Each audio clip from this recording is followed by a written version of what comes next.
A large Eastern Roman expeditionary force, 17,000 soldiers, and nearly 600 ships prepares to leave Constantinople.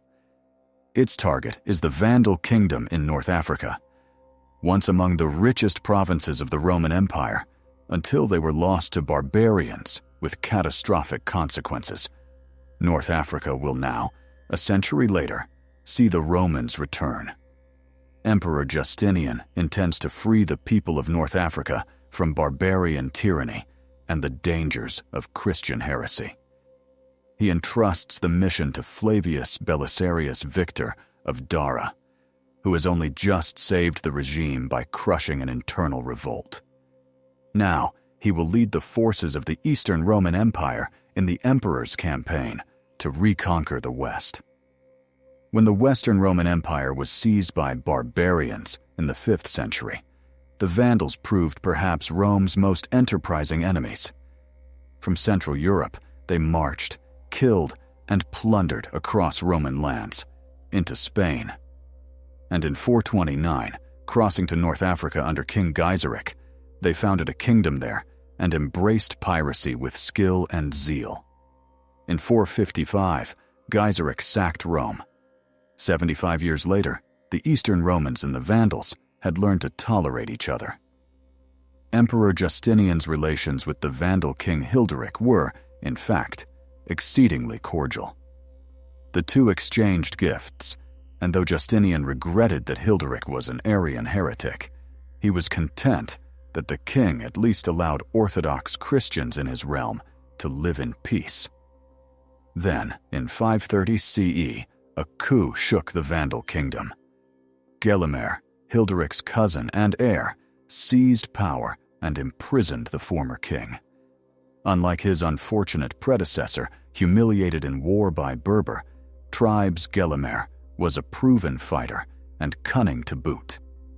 When Justinian rebuked Gelimer as a usurper, the new Vandal king warned the emperor to mind his own affairs, and for good measure had one of Hilderic's nephews blinded.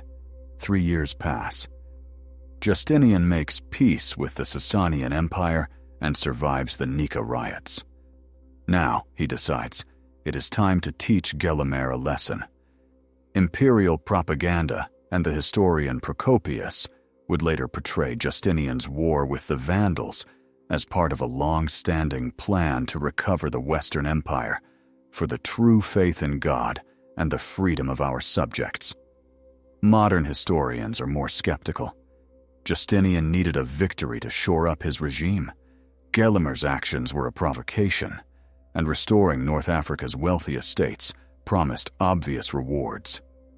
Self-interest, opportunism, and a sense of divine imperial mission all likely played a part in his decision for war. Many try to dissuade him. His senior advisor, John the Cappadocian, warns of the dangers and costs of a prolonged naval operation.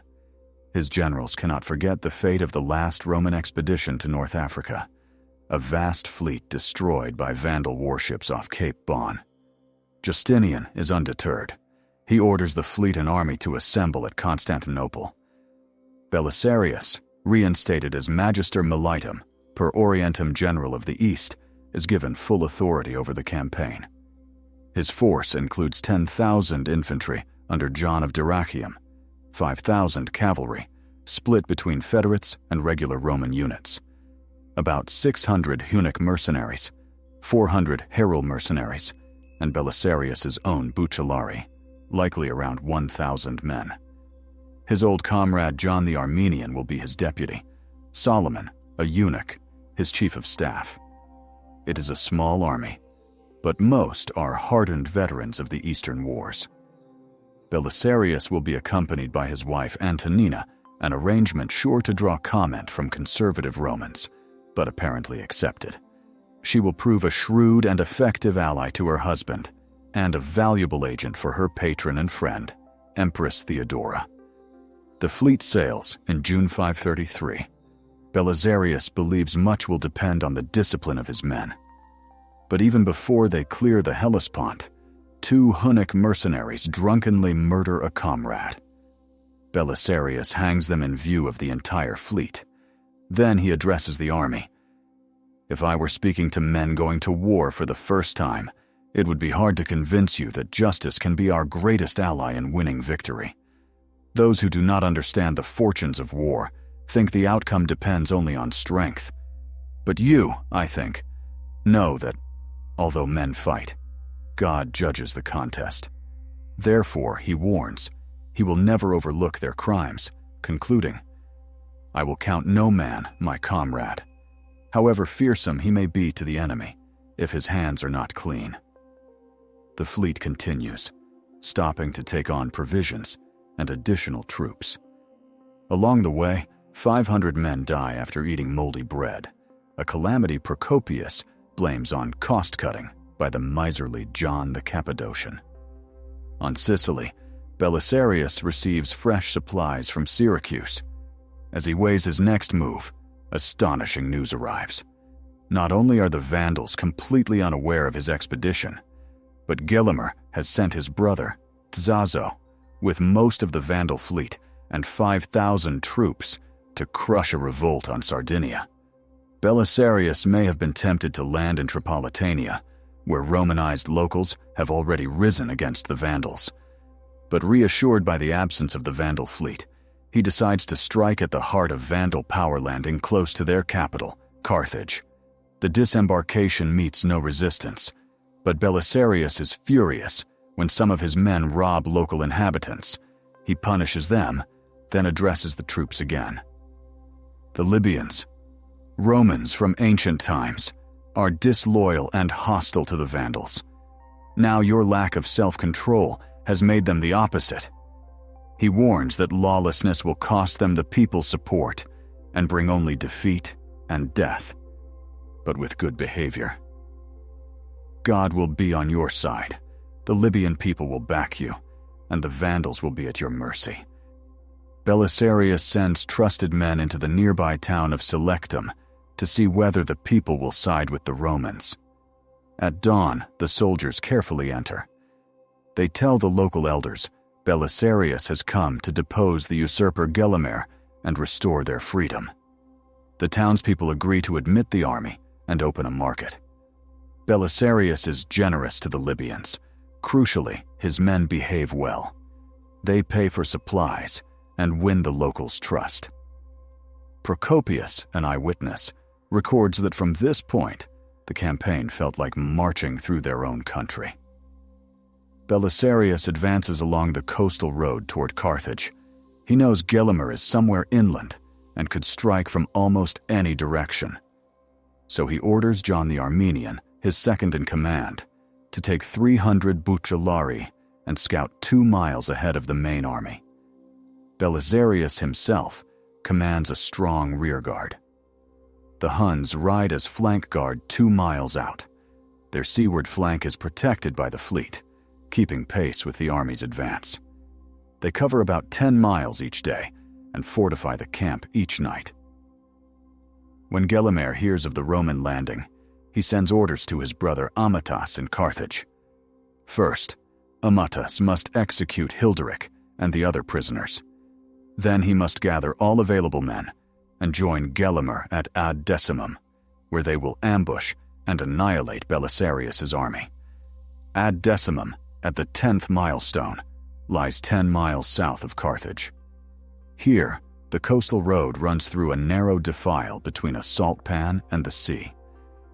Gelimer knows Belisarius must pass this way, and that Cape Bon will separate him from his fleet. Amatus is to hold the road to Carthage. Once the Romans are fully engaged, Gelimer and his nephew Gibamund will strike their flank and rear. Belisarius and his army approach.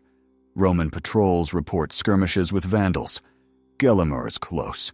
A few miles short of Ad Decimum, Belisarius orders a camp and sends John's vanguard ahead to reconnoiter the road. At Ad Decimum, they find Amatus with a handful of troops. He has arrived too early. The rest of his men are still on the road from Carthage. John and the Bucellarii charge. Amatus fights bravely, killing 12 men before he is cut down. The surviving Vandals flee toward Carthage, John and his riders in pursuit. Vandal detachments moving up see their own horsemen running and assume the entire Roman army is upon them. Panic spreads, and they join the rout. John's men cut down every Vandal they can catch. Meanwhile, by the Salt Lake, the Huns collide with Gibamund's column. By Hunnic custom, a single warrior rides ahead to challenge the foe. It is the first time Gibamund's men have faced Huns, but they know the Huns' fearsome reputation. The lone rider unnerves them. They suspect a trap. When the Huns charge, the Vandals break at once and flee. Gibamund is among the slain. Gelimer advances among low hills that hide from him both Belisarius' camp and Gibamund's fate. Belisarius likewise does not know battle has begun, but sends the allied cavalry forward, expecting contact with the Vandals. When his cavalry reaches Ad Decimum, they see the signs of fighting and the dead. Then several thousand Vandal horse appear. The Federate commanders hesitate, advance, or fall back. After a brief clash, all withdraw toward the Roman camp. Now, Gelimer can strike Belisarius a heavy blow. If he rides north, he can catch and destroy John's isolated vanguard. If he moves south, he can hit the Roman cavalry while it is still disordered. Instead, Gelimer finds his brother Amatus's body, and grief overwhelms him. While their king presides over his brother's burial, his bewildered troops stand and do nothing. Belisarius is granted a crucial respite. He rallies his cavalry, reforms them, and leads them forward. The Roman horse crashes into the Vandals with devastating force. The enemy breaks. Gelimer and the survivors flee westward. The road to Carthage is open. And on that day, Belisarius won more glory than any man of his time, or indeed than any of the men of old, writes Procopius. Fearing an ambush, Belisarius waits for dawn before making his triumphal entry into Carthage. Again, his troops behave well. The citizens of Carthage are treated with respect. The peaceful seizure of such a wealthy city in such times is remarkable. Belisarius sits on Gelimer's throne and eats the dinner prepared for him. He hears petitions and pleas from the locals. But the Vandals are not yet finished.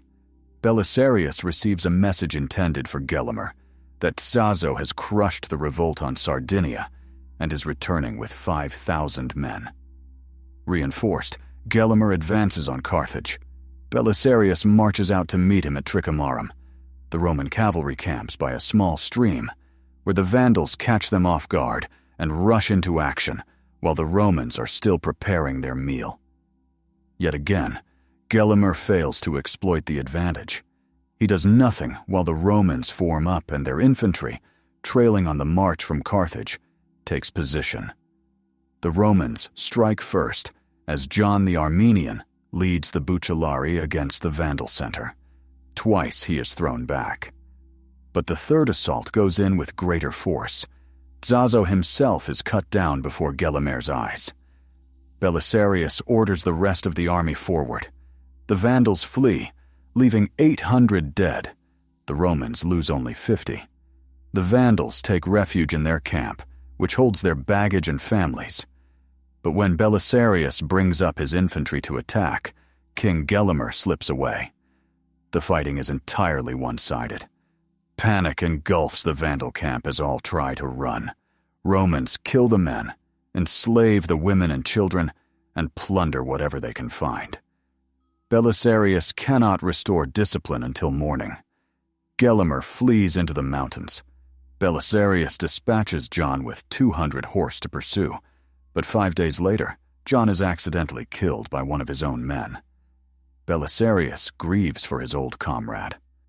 He sends Pharas and his Heruli to continue the hunt. The Vandal king finds shelter among Berber tribes. 3 months later, hunger and promises of comfort and mercy persuade him to surrender. Meanwhile, Belisarius sends an officer to Sardinia with the head of the king's brother Zazo. The island quickly submits to Roman rule, as does Corsica. From Carthage, detachments and envoys travel east and west as North Africa comes back into the Roman Empire. Settlements and outposts still suffer Berber raids, but Belisarius entrusts that war to his capable staff officer Solomon. He sails to Constantinople with his captives and an enormous haul of booty. He has learned that a small group of officers, moved by envy and ambition, has told the Emperor Belisarius plans to found his own kingdom in North Africa. Belisarius soon convinces Justinian in person that this is a lie and his loyalty absolute. The emperor rewards him with a triumph, the parade of victory with which Romans for 1,000 years celebrated their greatest conquests. It is the first triumph granted to anyone but an emperor in 5 centuries. He is also named consul, once the highest political office of the Roman Republic, long since reduced to an honorific. Belisarius's spoils, including much of what the Vandals had stolen from Rome, are displayed before the people of Constantinople and the emperor, along with his prisoners, including King Gelimer himself, who mutters words from the Old Testament. Vanity of vanities. All is vanity. Whether such things as these happened before, I cannot say. The Vandal Kingdom, at the height of its wealth and military power, completely destroyed in so short a time by 5,000 men. For such was the number of horsemen who followed Belisarius and carried through the whole war against the Vandals. Whether this came about by chance or through valor, it would rightly be a matter for wonder. Belisarius's campaign, known to history as the Vandalic War, reconquered one of the empire's richest provinces in just 6 months, with minimal losses. The Battle of Dara had proved his skill as a tactician. In North Africa, his victory is achieved through discipline and diplomacy, and a brilliantly successful campaign of hearts and minds. But it is already clear there are those within the empire who resent such success and seek his downfall. Belisarius will not rest long on his laurels. A murder in distant Tuscany is about to bring his sternest test. The victim is Amalasuintha, daughter of Theodoric the Great. Her death means war between the Eastern Empire and the Goths, a war that will bring Belisarius to the gates of Rome itself.